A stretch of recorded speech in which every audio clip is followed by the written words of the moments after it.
Footy and Frothies, State of Origin time. Barn and I have to preview it now, as we're contractually obliged to do. What's With happening, nobody. mate? Where's this contract you speak of? I don't remember signing a contract.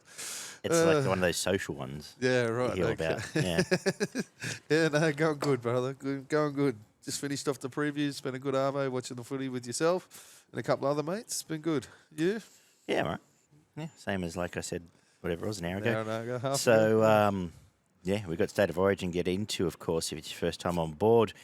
We've got a review and preview show every week, all 8 games chewed over and mulled over in perhaps better fashion than we just did, but it was certainly not offensive. But we're going to look at State of Origin first. So, Hey, it's still probably more detailed breakdown than you're going to find most places. So. True. So, yeah, generally you get a couple of hours of good analysis. But State of Origin 1, teams are out. There's no real shocks that we can see, but going to be an interesting matchup as always. We're kicking off the series in Adelaide at Adelaide Oval, and as you just suggested, they do tend to get that sort of dew there, so it gets a little bit slippery. It's not the dry track you might get elsewhere. So first game there, and I believe they come Sydney, Queensland, is it? Yep. So we will run through position by position and give some thoughts on that game, how it might play out. Let's start. Which way do we go? Front to back, back to front? We'll go from top to bottom. All right. Let's go to ones down to... Kick off with the fullback, James Tedesco, Australian captain, New South Wales captain. For a long time, the best fullback in the game. And Reece Walsh making his Origin debut, and deservedly so, Barn. How do you see this matchup? Well, on form, it's you got to go with Queenslanders here on form. Reece Walsh barely put a bad game together this year. Been in everything in the attacking game for the Broncos. Looks lethal. He's got the pace to just beat blokes on the inside and outside shoulder. But you can't, what can you say? You can't take it away from Tedesco. He's been the best fullback in the game for probably 5 or 6 years now. In a team that was performing much better, I would assume that he would be a star week in and week out. Well, he's been, and you've got to, I don't know if it's knocking, but he has been Roosters' best player and tried. You never doubt his effort. No, absolutely not. In a team that I think this New South Wales team should straighten up their attack a little bit for him and probably have a lot more opportunities for him to come in as that support player that we all know and love. And yeah, it's going to be a real good matchup at the end of the day. On form, Queensland, but as a what I think the way I see this game panning out, I think Tedesco may just get the edge over him at the back end of the game. Just there's got to be some nerves going into your first Origin, and there's going to be a hell of a lot of pressure in the first hour. They will go out of their way to try and bash him to a pulp realistically in the first hour of this game. So and no one gets bashed to a pulp better than Reece Walsh at times. At least they've looked after him a bit better at the Broncos. But we know we have Teddy. The best Teddy's direct Teddy. I think that's how they've played. There's a nice template here for New South Wales. Well, they've now had 3 series now. If you're Cleary, Appy's had just the last year, but yep, how he works. Yo, Luai. I think Teddy plays. And Latrell and Tommy are going straight at their opposite number. Yeah, so I think he's going to be. You might see him quiet for the first 15, and he'll be the one just attacking the ruck. Looking to pop up off Appy's shoulder or through a Cleary off Cleary. Loads or something. Like Yo and Appy through there with Teddy sniffing around. That's how he's going to play. Reece Walsh, perhaps the best X Factor player in the game, in the discussion for that. Very, very good.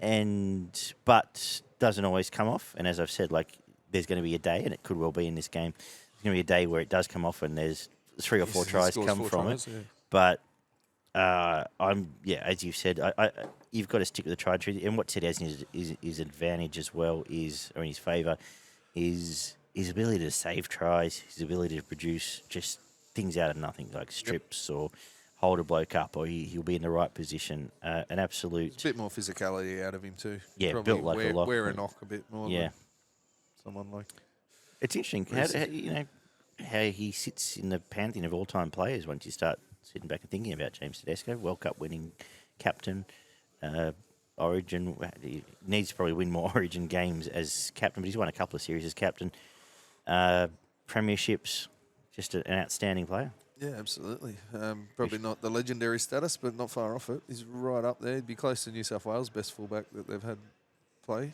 So, Well, you got to say and the Roosters as well. So. You've got to say he's better than You'd have him ahead of a Brett Mullins. You'd have him ahead of a Tim Brasher. In and around the same, yeah, absolutely. That sort of, but I think people revere those sort of blokes a bit more than they do in the modern day. But you'd have to say he is. And Reece Walsh, up and comer. So a very interesting clash. Interesting to see where Walsh plugs into their attack. Given DC and Munster, they're all running. It's a running spine. Yep. Harry Grant as well. It's a I running think you'll spine. see him focus a lot of his attention around Munster. Yeah. He'll be sniffing around any time Munster goes. I'd be very surprised if you don't see Reece Walsh within a couple of metres of him coming with him. So we'll go to the wingers next. We've got in the two, Selwyn Cobbo and Brian To'o, Murray Tuolangi and Josh Adokar on the other side. Adokar just coming back from injury. The other two, fair enough choices. How are you lining all of these up? So who's gonna directly be up against each other realistically? It's Cobbo and Fox and Tuo and Tuolangi, isn't it? Cobbo and Fox. Interesting they've gone away from, and I wouldn't have picked Coates either, but interesting they've gone away from the bombing aspect of it, which was the fear about Tuo. I think it balances out a bit better. The aerial assault probably is almost it's definitely in New South Wales' favour actually, because if they're kicking, Cleary hasn't done a lot for Penrith this year, but he loves that centre field kick towards the post, and that's just made for Tommy Turbo to be coming over off the wingers here. But I'm just thinking, because last year the fear was getting bombed out of the game. I don't see it happening here. We'll be doing the same thing, but it'll be on the head of Munster and on the head of the centre with. Yeah, but more to the centres, yeah. Latrell rather than, I don't think they're going to be kicking to the wing a lot. Latrell and Tommy coming through there. We know Tuo brings 250 metres back into the game. Fox. If it was me, I'd be lining Cobbo up on To'o, to be honest. Okay. It's just as an X-factor play, as you said, purely about bombing to the corner. Because they're going to spend a lot of time kicking to To'o. They have done it previously. Even in the long kicks, they try to get him sort of out of play with that first hit up, so he's not taking the second one, if you know what I mean, the dummy half scoot after that first kick. But I'd be lining Selwyn up against Brian To'o. He may just have that advantage to be able to shrug him off and definitely to jump over the top of him if he's planted underneath the bomb. But it's a funny one. Tuolangi is probably the least form winger out of the lot of them, to be honest. It doesn't help that the Cowboys haven't been great either, but I think he's only scored a handful of 2 or 3 tries this year. He's been very, very uninvolved in their attack, and I can't stand here and say he's outstanding defensive winger either. Absolutely, and doesn't go in and do the hard work like Fox is going to do it. Yeah. He doesn't do it to Fox the is extent going to do a lot of work To'o, here because we've seen it, and I feel like it's going to carry over but we've seen all year Taruva have to do all the work for that first hit up because no one kicks to Tuo anymore, and I feel like that'll be the template here as well. Yeah, and then I just think they'll probably get a little bit more. New South Wales will get a little bit more out of their wingers with the physical yardage game in the middle of the field, and it's always a lottery with wingers on exactly what because they need the opportunities presented to them more often than not. Like they're not just going to run in through the middle of the field and break 4 tackles and run away and score a try. They need someone to create what's going to happen for them on the inside, and I really like the Fox coming back into the team. Nobody's got the pace and acceleration. Well, what Fox like has that is he will support all the way through the field. He does. He'll roam. He'll go and follow Tommy. He'll go and follow Latrell. And if you pop it to him in his space, you're not catching him. Absolutely. Which is the one X Selwyn factor on the Cobbo field. is a freak. He could be absolutely anything, but he also does seem to get into his own head a bit. If he isn't having a great game, he can completely fall apart. Not that I'm expecting that to happen, but he's actually been quite consistent for the Broncos this year. But you do know that they will be trying to put a lot of pressure on both of these wingers, I think, because Tuolangi hasn't been in great form, and there is, for mine, there's a bit of a perception that you can sort of pressure Cobbo out of a game. So He can also, but he's very much Yeah, a he can momentum absolutely player. blow the game If he, apart if, as he, well. if he beats three Yeah. blokes and scores in the first 5 minutes, he goes on to get inevitably Oh, he yeah, does it again. absolutely. He can absolutely win a Yeah, game on his again, own bat if and he's it's given funny the because opportunities. we'll give final predictions at the end, but definitely a tick for New South Wales in this one. I think so. And if that's a 10-9 decision, this is 10-8 because you've got Latrell and Tom Trbojevic, who's managed to get his hamstrings plasticine back together last week and looked absolutely fantastic against Val Holmes and Hamiso Tabai-Fido. This is my biggest concern here. Hammer's had a fantastic year. He's lit the Dolphins alight. Do I think he can? Do I want to see him, if I'm a Queensland fan, defending in the front line against Latrell Mitchell? Probably not. Not particularly. No. Not with Tuolangi on one side and who's on the other side. Tom Gilbert's there to protect him, so he'll try very hard. But I think this is the matchup, as we saw, I think, was it in Perth 2 years ago when we saw this combination just tear them apart. This is where the game we won and lost. Latrell always gets up for rep games. Yeah, He'll be at his best. I assume there'll be clean ball early, and you get him one-on-one with Hammer. If they don't go out of their way to make sure that these two blokes are getting good early ball and one-on-one opportunities, they have no idea what they're doing. The two, at their absolute fitness best, the two biggest X factors in the whole game, not just these teams. Yeah. And we saw Stafford Tower put an absolute show on Val last week, so I know it's Origin, now he'll be up for it, but I think this is... His defence this year has been very questionable. This is the reason when we get there that I'll Holmes. tip New South Wales. And I thought it was rough for Gagai not to be there, because Gagai, I know what the stats say, I know what he's done at club level, but he's never let them down at Origin level. That's right. And he gets And physical, neither he has gets Val, mangled, he gets in Latrell's face and rubs him in the dirt and says, "Come and have another crack, mate." And now we're going to have fresh blood here that I think this is massively in favour of New South Wales. What do you reckon? Yeah, agree 100% with what you've said there. Obviously, Val is a worry. He's another one of those players that on his day can stand blokes up and probably provide 2 tries just off his own bat if he gets his own way up against the bloke who he's up against. But, Tommy and Latrell are two of the biggest, strongest fullbacks who we've got playing centre. But, they're big, they're strong, they've got footwork, they've got pace. It was great to see Tommy back. He's been a concern all year. Obviously, his fitness has been concerning, and he's running.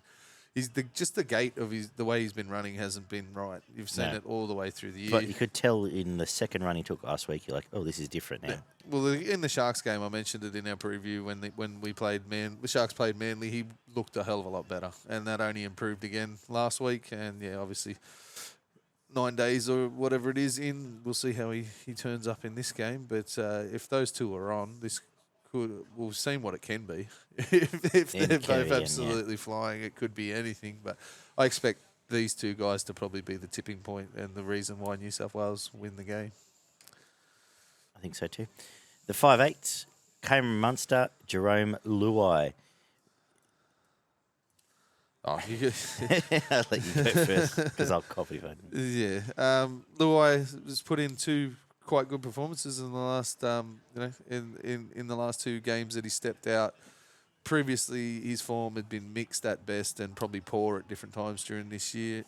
You're up against Cameron Munster, who I would assume by the time his career is finished, he'll be rated as one of the best sixes that the game's ever seen, to be honest. He does things off the top of his head that he doesn't even think about, and majority of the times they fucking turn out right for him, don't they?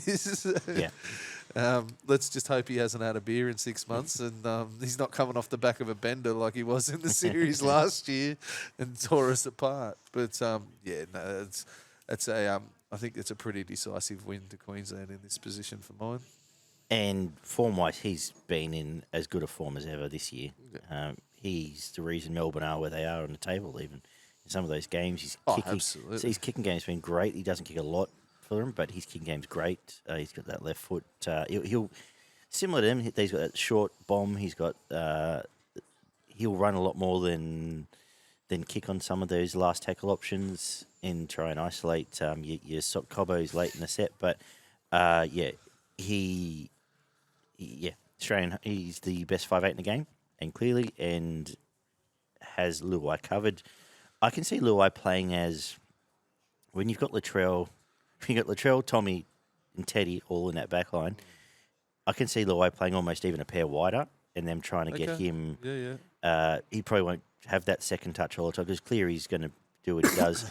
But I think Luai's strength will be his footwork, trying to get him a bit out wider as well, and his footwork and that cutting back. If you can get him, he loves that step back on the inside. But if you're doing that to Tom Travojevic and have Hammer going one way, that's a whole different kettle of fish. So that's going to be in New South Wales' favour. He might have a great I think he game. might even create it could actually be in his favour here because he'll be the least of their problems, and that can set up to make the others look good around. If he's bouncing around in front of the defence and changing angles and changing the position of the ball on the field, as long as you've got a couple of blokes, that's the biggest strength that he has is if he does have the right support runners running the right angles, he can put guys away with a nice little short ball or a nice little grubber. It's just making sure you've got the players around him, providing him options. I wouldn't be surprised if in front of the defence. He has a very good game here. And as you know, and listeners of the show,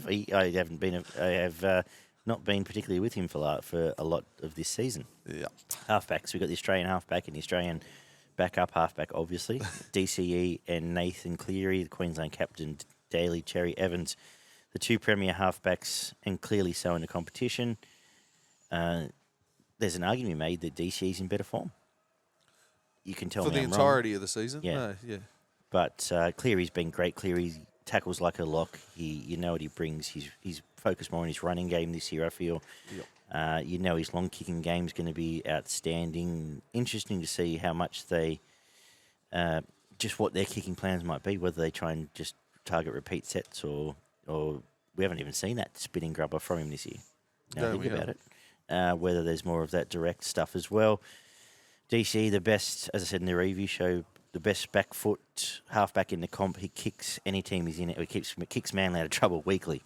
And he'll do the same here if the forwards do struggle. The last two series against New South Wales, he's been a big part of them getting out. Like, as soon as they're in trouble, he just boots it long. Yeah. It goes down the other end of the field. And Queensland back themselves to get down there and put the pressure on. And if you can do that time and time again when you're on the back foot, it's only going to help your team. So the entirety possibly the best 40-20 component in the game. Absolutely. Yeah. I think he's got more. I think him and Reynolds. I think he's got the record. But I mean, if you're going to really put it up against each other, Reynolds will be close, but he is the best at it. Yeah, absolutely is. The entirety of the season, I think you would have to give the form points to DCE.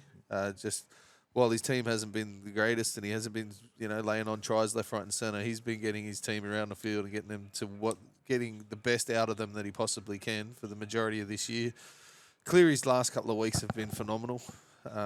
His recent form is well above what DCE's put out in the last probably 2 or 3 weeks, and hopefully that continues into this game. But at their absolute best, Cleary for mine. Well, yeah, he's the class player. He's the best halfback in the He's just got so many strings to his bow.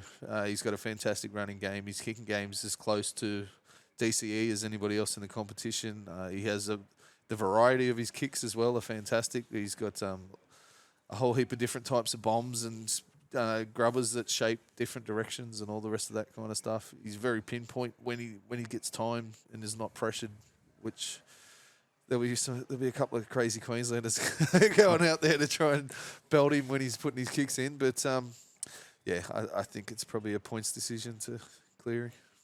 The front row, we've got Thomas Flegler, Tavita Pengai Jr., Lindsay Collins, and Payne Haas. 3 absolute fucking lunatics on the field at one time. Well, and Freddie's gone out his way to suggest that TPJ has been picked for that reason, because they want to. So that's interesting. Payne Haas is just a cyborg. He is the level-headed one out of the lot of them. And will just get through his work, make his 200 metres, make his 40 tackles. I hope he really comes in and has an impact like a couple of games he has in from Brisbane at the back end of games when you got tired forwards and he starts running at halves and centres and just causing all sorts of problems on the edges of the field. Because I really like when obviously he does so much work through the middle, and he's destructive. He's got every attribute you want as a front row forward.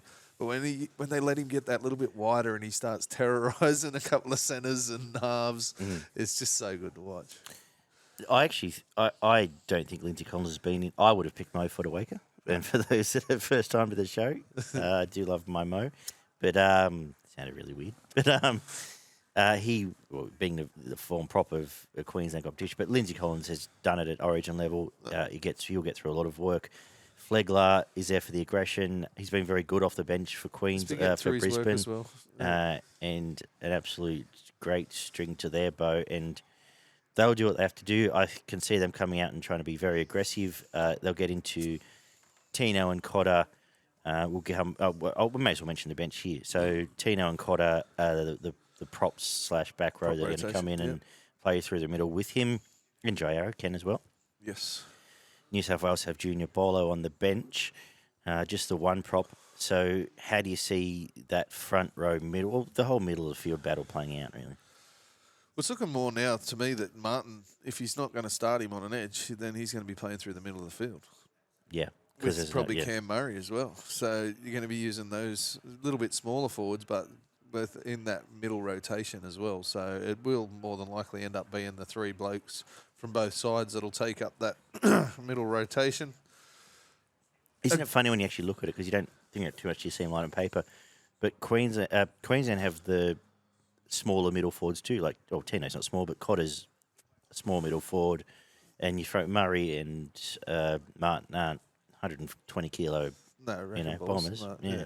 But I think that's more to say. I think Queensland, getting a bit into the tactical way I think the game's going to play out. Queensland, for mine, are going to be playing through the middle of the field for the majority of this game.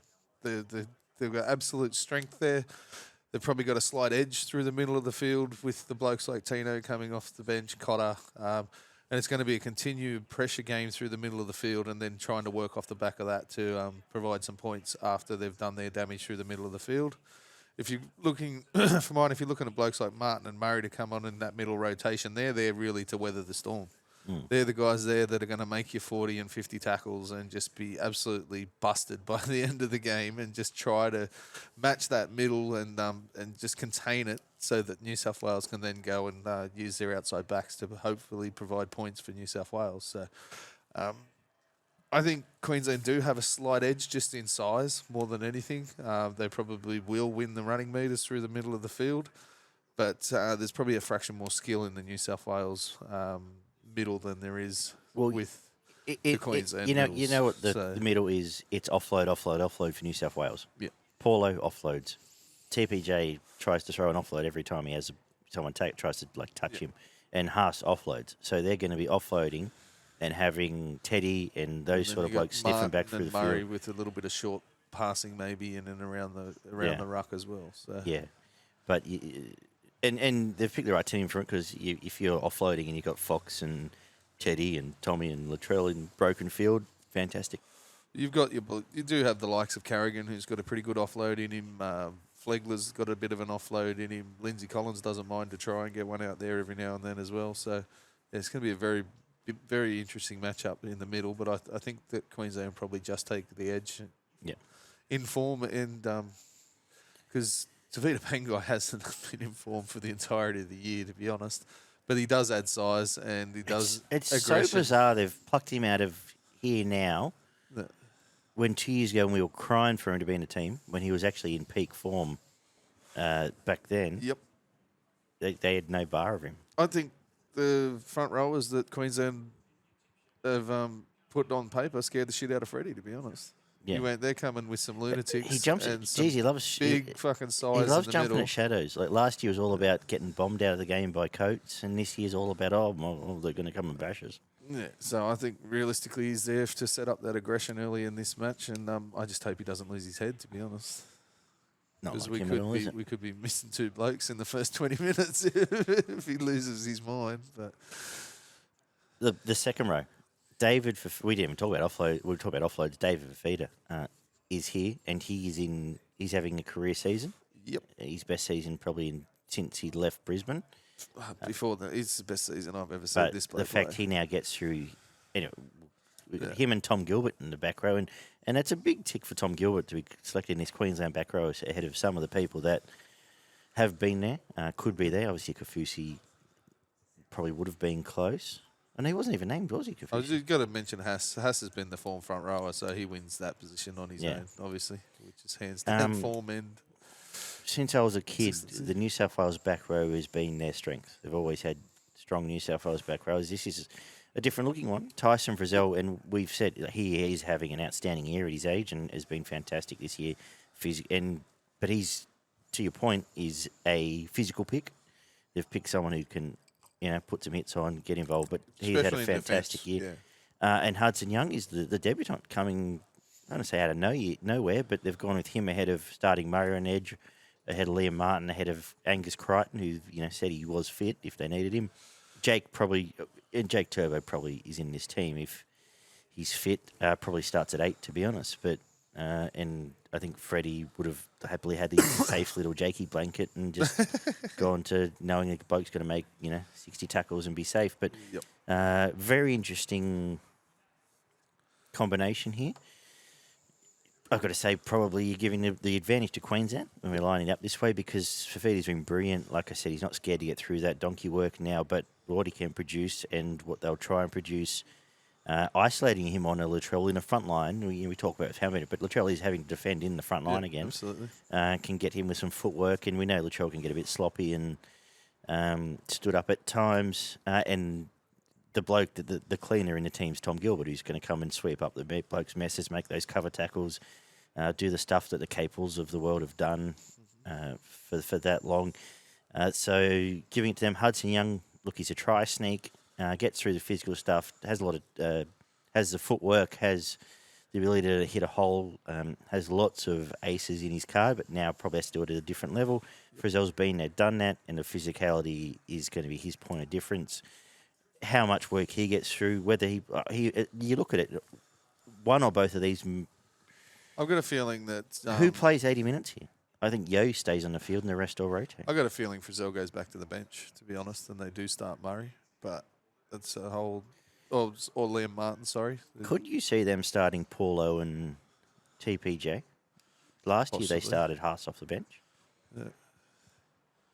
I just think you got more chance. The rotation just works a little bit better with Haas starting because you can set your watch by him. You know exactly when you're going to take him off. He shouldn't come off, but I know in the past they have.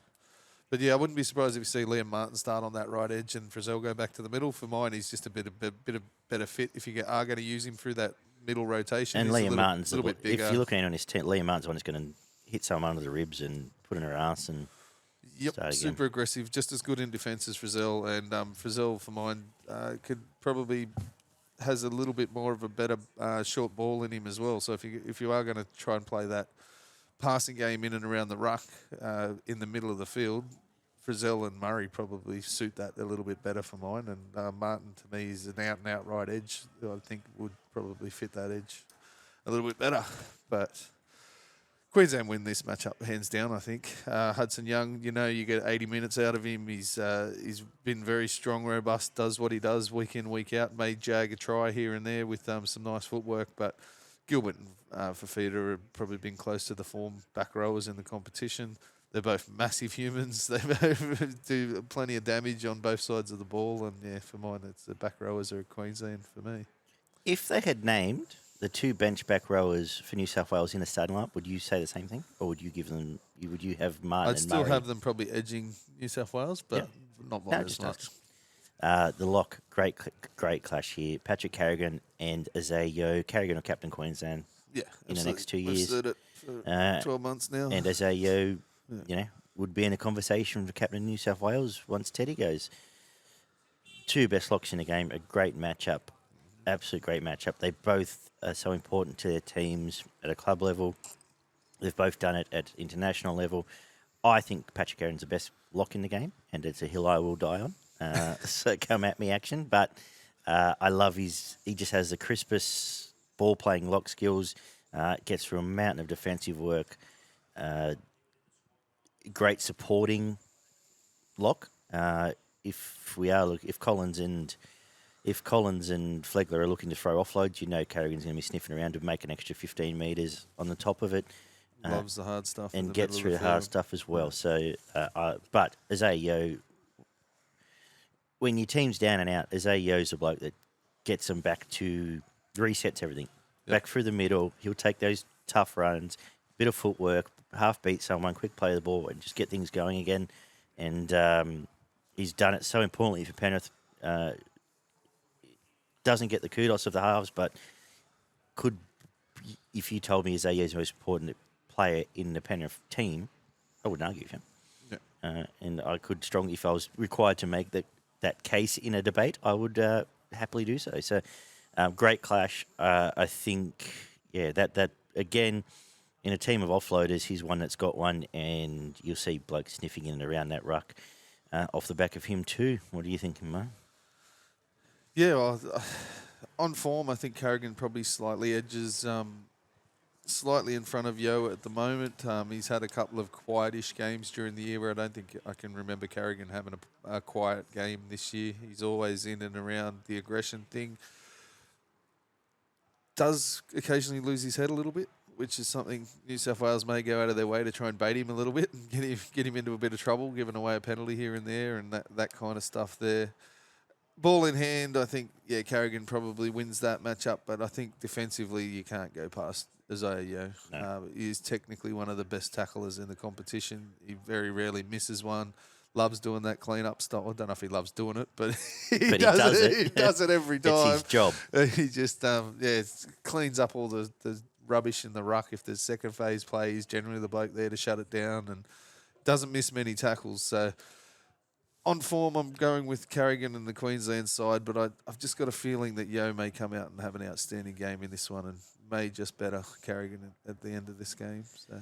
And a dummy halves. Ben Hunt starts, as he's done for years now, and Api Coruscant gets the nod as the sole hooker for New South Wales. Harry Grant, we've got to throw in this conversation because he's coming in at 14 and will probably play 55, 60 minutes. How do you line him up? It's a funny one for me because every time I mention Ben Hunt and being worried about his position in this side, he grabs a little chip kick off Cleary and runs the length of the field and gets man of the match in the third game of the Origin series to win the game for him. But he's only played one game for St George this year at hooker. We know he can do it, but it was a pretty ordinary showing, to be honest, in the game that he did play hooker. He's done it for Australia as well at World Cup level. No, I know. They're realistically only going to need him for probably 30 to 40 minutes in this game, and then what happens then, obviously, depending on situations, he might get another crack at the back end of the game, but they don't seem to like to play them both at the same time. So, if they're down by 6 with 10 to go, they'll pull Gilbert off and have him out. Absolutely. One of them will be it. Appy's plus he's also a world-class halfback, and if there's any other issue, DC or Flegler, something goes wrong. Technically, Appy's probably the best hooker in the game. He's passing off the ground, and the way that he brings his forward onto the ball, he does it as good, if not better, than any other hooker in the game.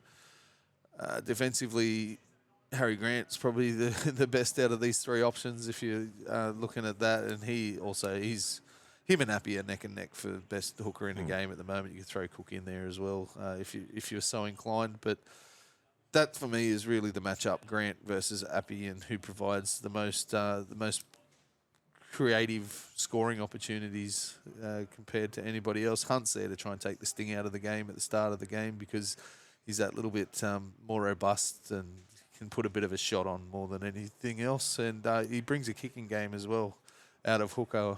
Well, Harry Grant does as well, which is probably one thing that Appy doesn't have in his arsenal. No. He has a nice little grubber when they get close to the line, but he doesn't have that 40-20 or that long kicking game that you see from both Ben Hunt and Grant. And you got two players against one, so realistically you have to give it to Queensland, don't you? Well, Harry is the best hooker in the game. So, yes, you do. For all the reasons you mentioned. Kicking game, his ability to... There's no better one at if the line speed's a little bit slow or if the mark is not quite right, he'll scout out. Flat cut out to hit a second rower and put him over.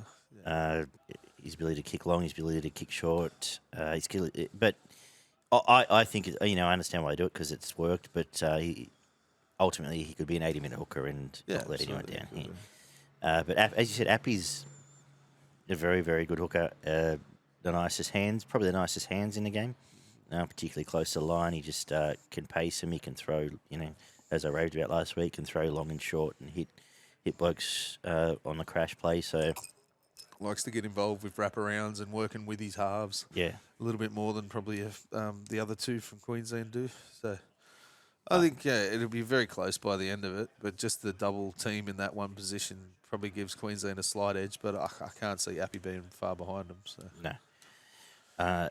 We get to the bench. We've covered most off along in their relative positions.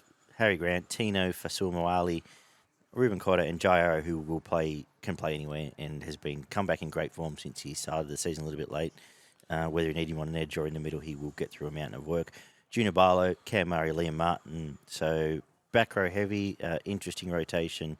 Cam Murray probably ends up playing 60, making those tackles. I think so. And Liam Martin is the one that has the 25 with one of the others, probably Frizzell. Yep. And then we've got Nico, who in a normal world probably was picked at 6, or would have been picked at 6 in many years.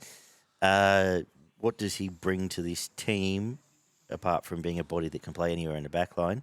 And how do you see him affecting the game? Basically it, I think. For mine, he's someone that they've brought in that could cover fullback 6, at a pinch, the wing. I think I've heard people say I don't think you could put him in as a centre. I think he'd actually make a very good centre. He'd be fine as a centre. The wing's probably the one spot he doesn't really cover that well, just because it's a very technical position out there on the wing, defending high kicks and grubbers in behind and all that kind of stuff. But, for mine, he doesn't really fit in this team. If you're not going to play him at 6, I probably would have left him as 18th man, as cover for like an intentional penalty, and then you can come in and play somewhere in that back line. Yeah. And I really think they would have been better off going with someone that has the utility in and around at least hooker, or someone that can play anywhere in the forwards. A 13, 12, 10 type player that can fit anywhere in your forward rotation. But I hate to say it, but it's a token pick because he's been in brilliant to avoid awesome. and just Dally M, runaway Dally M winner, comeback just as good as form this year. But it's half. They just didn't want the outrage from not picking him, but he deserves a spot. Gets to put a jersey on the wall, and should someone go down, he won't let anyone down. The only way I can see him pitchforking him in is Luai going to 9 or him going to 9. So for years and years, I think back to the 2000s when they used to always pick like a Hornby or who has a bit more versatility, probably can play in the frauds too if they need to, but a Hornby or a form fullback or a form 5'8", and they'll just come on and play. Yeah. I think they play 15 minutes dummy half basically to give Appy a rest, and that's what's going to be.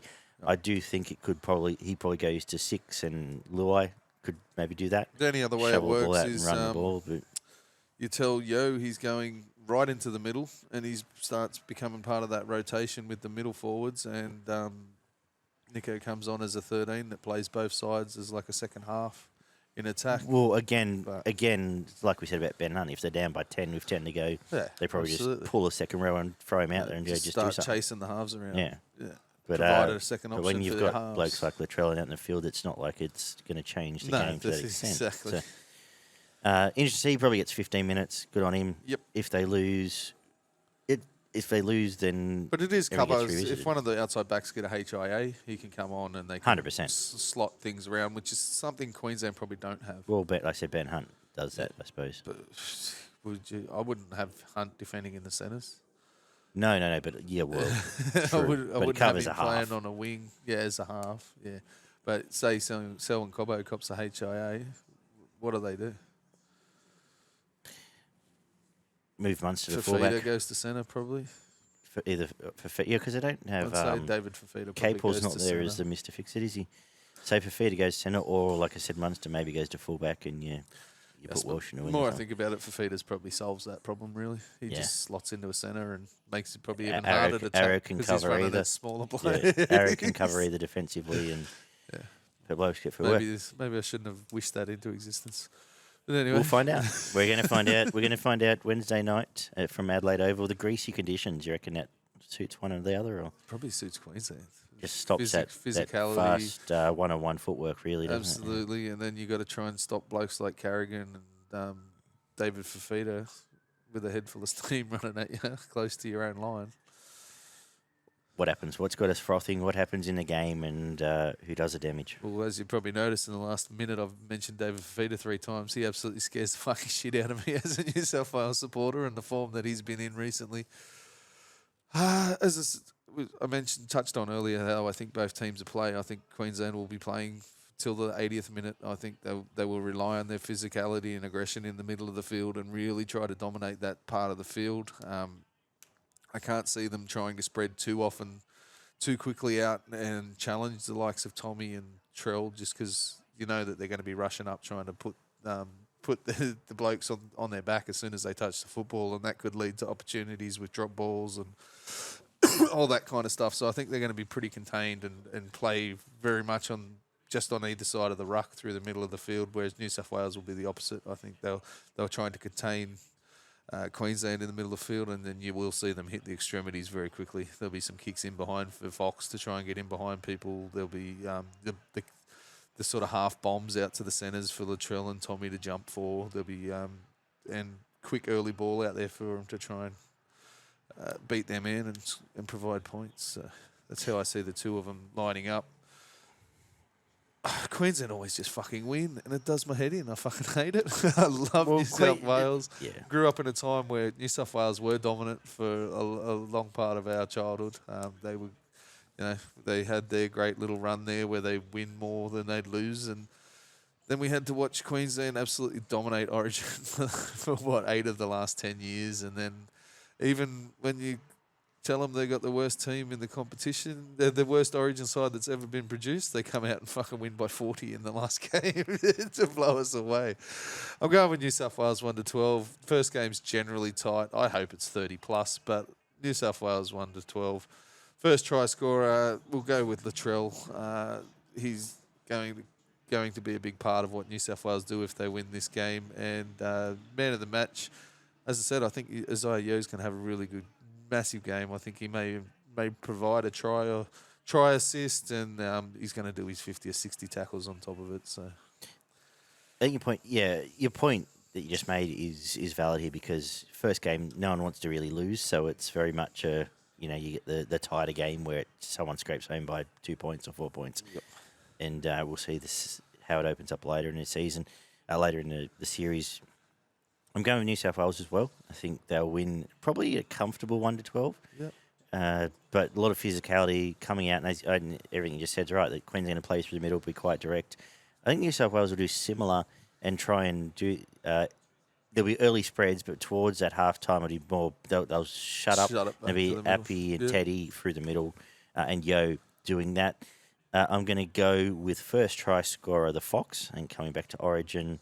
it'll be a break from one of the centres, and he'll just be in support, loom and run away. Sounds perfect. And be ready to go. I'm going to say man of the match.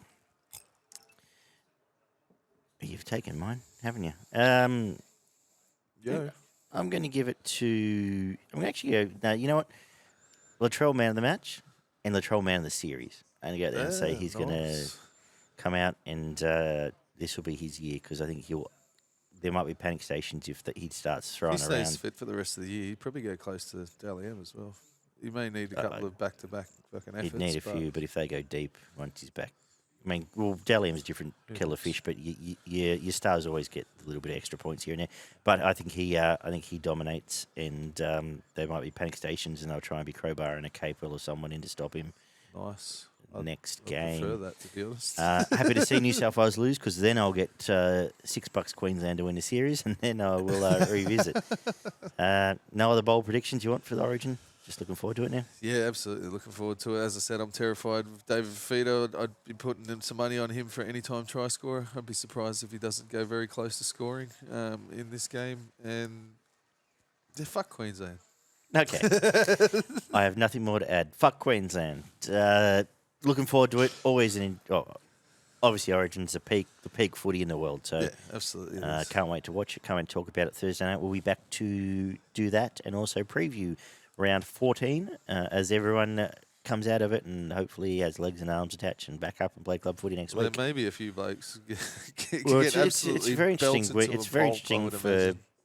Penrith how they're going to handle the next 6 weeks because they've got the likes of Jack Cogger and co in the system to cover whether they play half a game, whether they play a full game, whether everyone whinges because their super coach gets ruined. This will be absolutely ferocious in the middle of the field, and there's going to be blokes just tearing into each other for 40 or 50 minutes, and I'm here for it.